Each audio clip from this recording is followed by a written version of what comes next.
Sahana Vavatu Sahanau Bhunaktu Sahaviryam Karavavahai Tejasvinavadhitamastu ma vidvishavahai.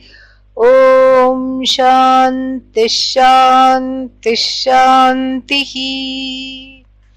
Namah Shri Shankarananda Gurupadambu Janmane Savilasa Mahamohagrahagrasaika Karmane. Yesterday we saw that this Jivadvaitam is divided into two varieties by Swami Vidyaranya. So one is called Shastriyam and the other one is called what? Ashastriyam. Shastriyam, that which conforms to the Shastra, and then Ashastriyam, that which is not sanctioned by the Shastra, the teachings, by the Guru Parampara, by the Upanishads, by the Bhagavad Gita. And then we saw at length what is this Shastriyam, and then we saw that yesterday, and so today we'll move on to see other aspects of this Shastriyam Dvaitam, meaning this kind of a duality. Duality here means subject-object difference. And so there is already a subject-object difference between Guru, Shishya and Bhagavan, Bhakta, and then Shastra and the Moksha, etc. There is already, this duality is there. Moksha is something to be pursued, all these things. And so that duality is made use of for the sake of the gain of this knowledge. So the whole duality is not discarded, it is discarded in stages, and that is, that is the whole idea. And then we saw that part of this Shastriya, so the Shastriya duality, the Jivadvaitam of the Shastriya variety, the duality centered on the Jiva of the variety which is helpful to gaining Jivan Mukti, gaining the blessing of self-knowledge, and that one is what has two parts. We saw that one part we saw is the internal qualifications, the six-pack, etc., that one brings to the Shastra. So the inner work, Shamadama, all these things are a big part of what is called Shastriyam Manasam Dvaitam. So the Jiva, the Jiva's srishti, of seeing differences, Jiva's projection of seeing differences, is partly having to do with using it conducively to gain the internal qualifications. And also another part of Jivadvaitam is what is called Ātma-vichāra, and this is Ātma-vichāra means inquiry into the self according to the rules and the tenets laid out in the Upanishads. And let us look at that. Let us chant verse number 44. Ātma-brahma-vichārakyam Shastriyam Manasam Jagat. Ātma-brahma-vichārakyam Shastriyam Manasam Jagat. Buddhe tattve tacca heyam iti śrutyanuṣāsanam. Buddhe tattve tacca heyam iti śrutyanuṣāsanam. Shrutehe anuṣāsanam. So we are going to see a delicate teaching of the Shruti with regard to this Shastriya Dvaitam. Swami Vidyaranya is saying. And what is he saying? Ātma-brahma-vichārakyam, meaning Akhyam, called, known as what? Ātma-brahmaikya-vichāra. So it's not Ātma-vichāra and then Brahma-vichāra, okay? Yeah, they are not two things. Because Atma is Brahman, so it's not like, okay, for breakfast I will do Ātma-vichāra and for lunch I will do what? Brahma-vichāra. No. Vichara, enquiry into I, into Brahman is one and the same. So we have to add one aikyam there, the oneness. So Ātma-vichāra. So that vichara, which is known as the enquiry into the oneness of I with the source of the universe, with Ishvara, with Brahman, that is what is called Shastriyam, Dvaitam, Shastriyam, Jiva Dvaitam. That is one part of it. The other part we saw yesterday is the internal qualifications to Shama, Dhamma, etc. to be able to conduct this enquiry and have the desire for this enquiry. Otherwise this desire also will not come. It has to be, like I said, cultivated along with Shraddha, etc., etc. And then there is a little bit of a shocker. Okay, this much we understand. Atma Brahmaikya Vicharam is Shastriyam, Dvaitam. We know that. Jiva Dvaitam of the Shastriya variety is the ability to be able to do this Vichara with the help of the Shruti, with the help of the teacher, not by oneself. So, then what? Then, the shocker comes in line number 2. Buddhe Tattve, when the knowledge is fully assimilated, Taccha Heyam.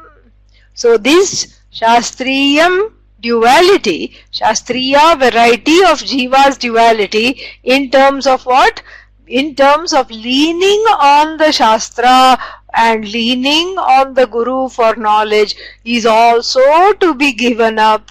This is the teaching of the Shruti. The Shruti's ultimate teaching is, it's not that the Shruti is given up. You don't give up the Guru or the teaching. You internalize the Guru's teachings, and the Guru is nothing but teaching. You internalize the Upanishad's teaching. The Upanishad is nothing but teaching. So you become non-separate from Ishvara, Guru and Atma. And we saw this in the Dakshinamurti Stotram.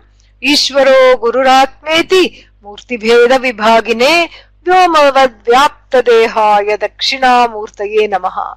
The one who cuts all the distinctions, the one whose knowledge and knowing whom all the distinctions, the artificial distinctions between Guru, Shishya, and then what? Bhagavan and Bhakta, and the Upanishad and the student of the Upanishad, all that are gone. So Taccha Heyam, it's not that I study the Shruti.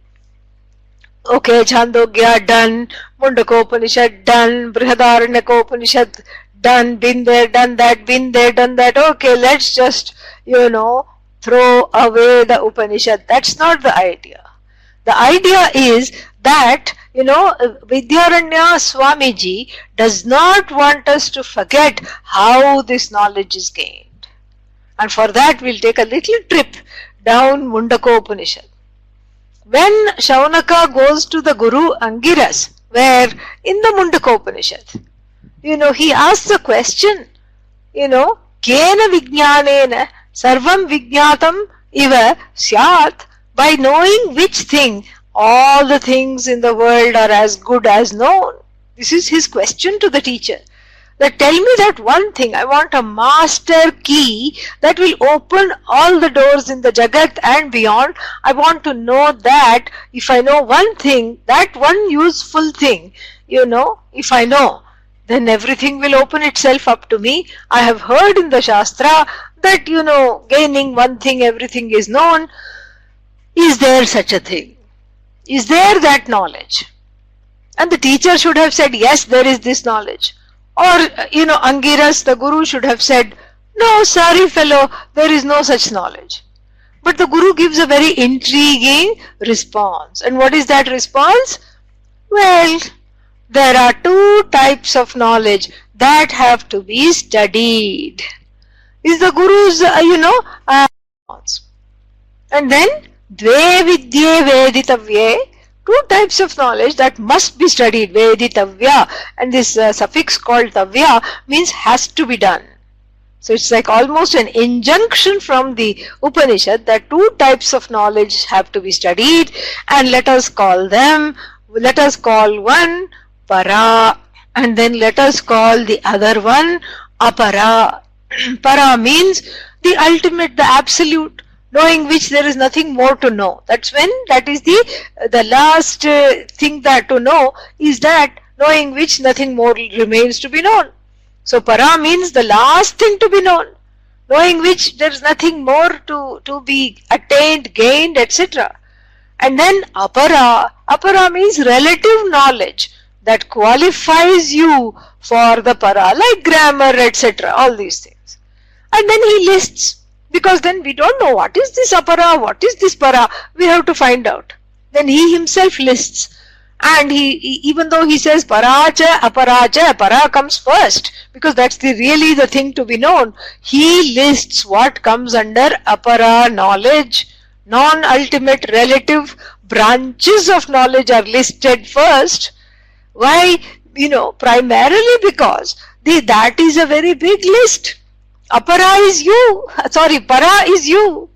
Apara is a huge list. Apara is all the things in the Jagat, including Manasam Dvaitam of the Shastriya variety comes under apara knowledge.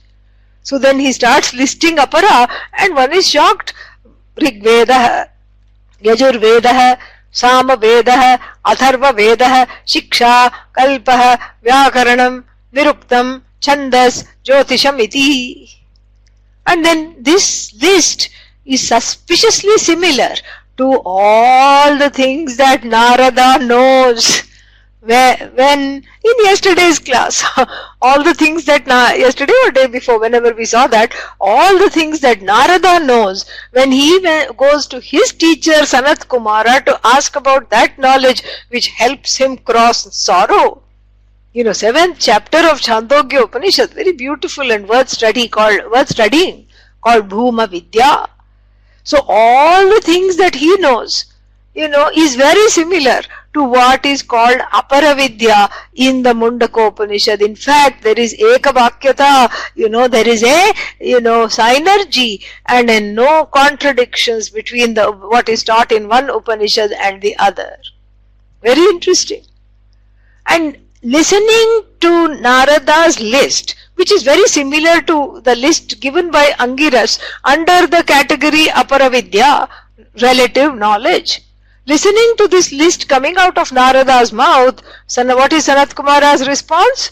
Oh Narada, you do know a lot, but it is a lot of nothing.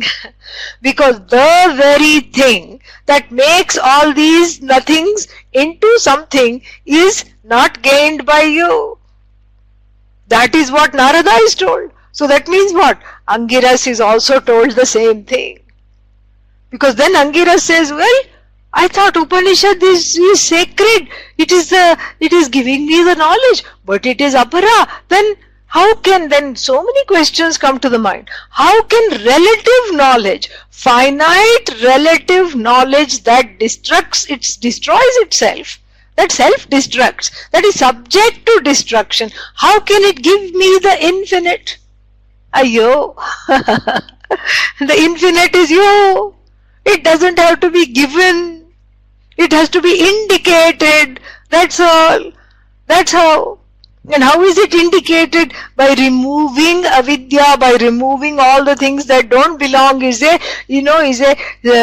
that? 90% of the indication.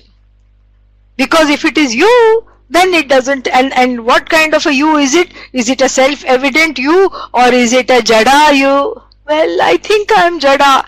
Who is saying I think I am inert? Jada means inert. Who is saying I think I am inert? Well, the sentient, self-aware consciousness is saying I am inert. It's like the child saying, I'm not here. Don't look here, I'm not here, I'm not hiding here. That's how it is. So therefore, this knowledge doesn't have to be taught. It is you. It is a self-aware, self-conscious, self-evident, self-effulgent, self-lit you. You are aware of yourself. That is there. But then, because of association with ajnanam, you come to wrong conclusions, mistaken conclusions about the nature of yourself, and that which removes these mistaken conclusions and repatriates you to the truth of yourself with the help of these two-pronged approaches. What is the first approach? Remove avidya and then ratify the nature of yourself. Shuddham, shantam. Atma, apahata papma, not subject to papa, not subject to punya, pure, peaceful, all these things. So ratify whatever it is that one already senses, and after removing what is one is not. This is how the Shastra operates. It operates through lakshya, indication. Why? Because it cannot operate directly. Just like any other means of knowledge used to objectify something. Because the you that is under discussion here is not an object. You are not an object. I is not an object. It is the subject because of which all the objects exist. So therefore what? This Paravidya in the Muṇḍaka Upanishad is described then after giving this big list of what is apara, a shocking list because all the Vedas are there, and of course the Vedas include the Upanishad, which I have been worshipping and clinging on to like a drowning person, and now I am told the Upanishad is finite. Ayyo, then what is infinite? Yaya aksharam adhigamyate sa para is his definition of para. Para means that which is ultimate, knowing which there is nothing more to know, is yaya, by which, yaya vidyaya, by which knowledge, what aksharam, the indeclinable, infinite one is understood, adhigamyate. So that by which the infinite is understood, that knowledge is para. Then what kind of a knowledge is it? So we can't even say yaya vidyaya, we have to say yaya buddhi vrittya.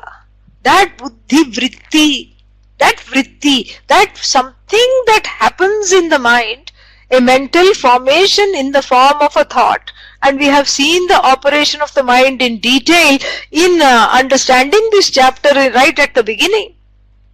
So we have seen how this Vishayakara vritti is produced.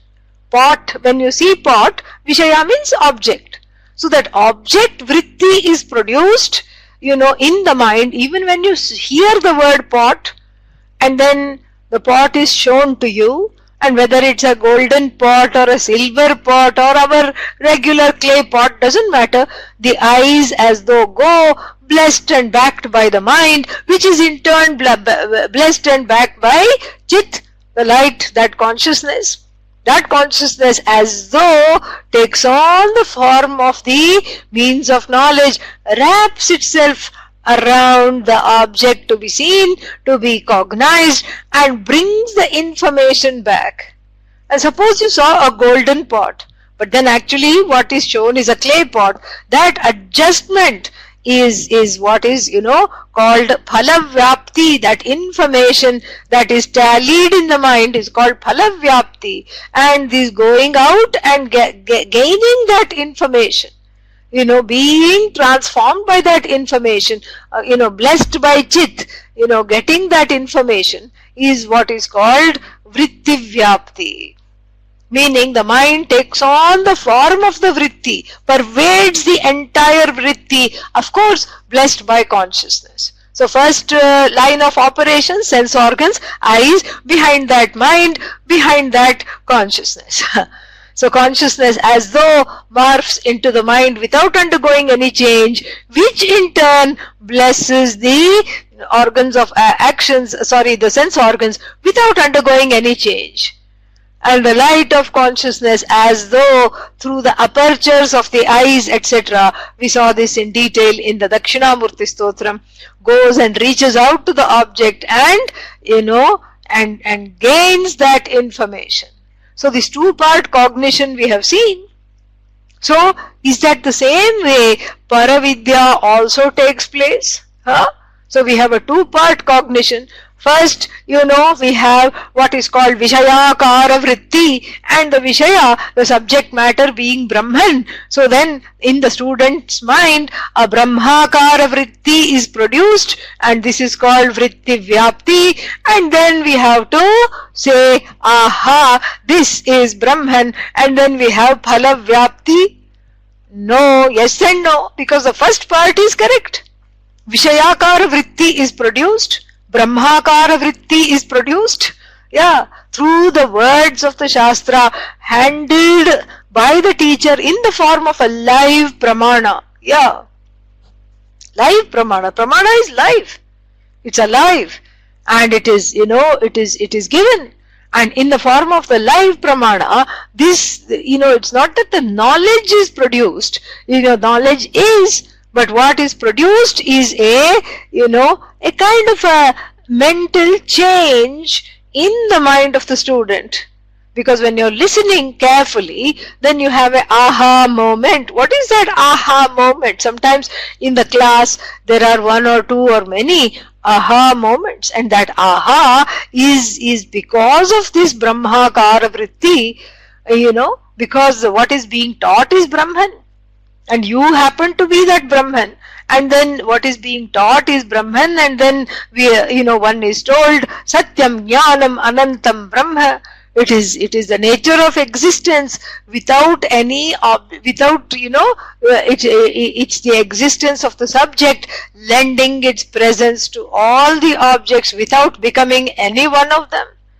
And one is told that lending of its presence, what kind of a presence is it? It's a sentient presence, so everything in the world is blessed by that sentience, which is again not an object, which is you.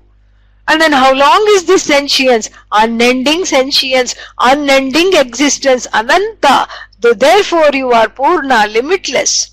So here, that Akhandakara Vritti, Akhanda means that unending Vritti, and that Brahmakara Vritti, as though which is, that fullness Vritti is produced in the mind with the help of the Pramana. This is what is called Pramana Vyapara.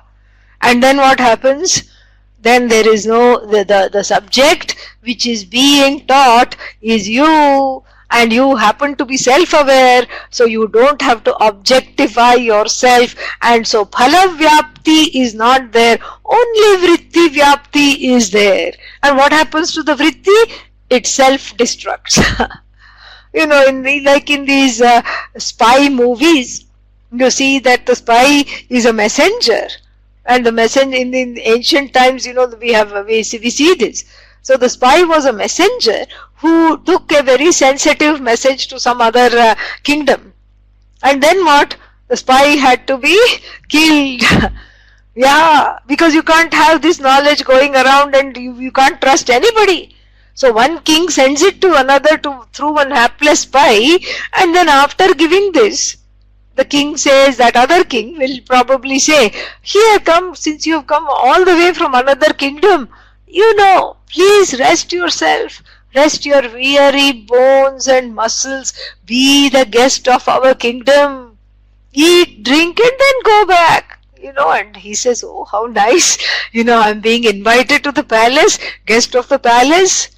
And then what? He is given a welcome drink on a silver plate and nice golden goblet. Glug, glug, glug. Om Namah Shivaya. Finished. His body is a permanent guest of that palace. That's what it is. So that is like this spy in the ancient times that used to deliver sensitive and volatile messages to the allies of the king, another king or something like that. The vritti, the messenger, is kshanika, destroys itself. It itself destructs. But the knowledge that is you remains. Why? Because it is you. So the vritti destroys ignorance, ratifies who you are, and destroys itself. It destroys the ignorance, it destroys itself. And that vritti jnanam is what is contained in the words of the Upanishad. Therefore the Upanishads are what? Aparavidya, they are Shabda Rashi, a heap of words. Adi Shankara says in this, what's it called, Bhashya to this portion of the Muṇḍaka Upanishad. They are just a heap of words. And those words, it's like the operation of the pramana, the guru handling the words, strikes the match to those words and makes them lit and makes them come alive. And after that what? It's just like ashes. Because the fire has actually finished warming you and then has finished, burning up the ignorance, and then you no longer need that fire. Because whatever has burned up, that ignorance has also internalized the books of knowledge. And so here, getting attached to the books of knowledge rather than what that knowledge, that activation of the knowledge within oneself is what is being pointed out. So the books of knowledge called the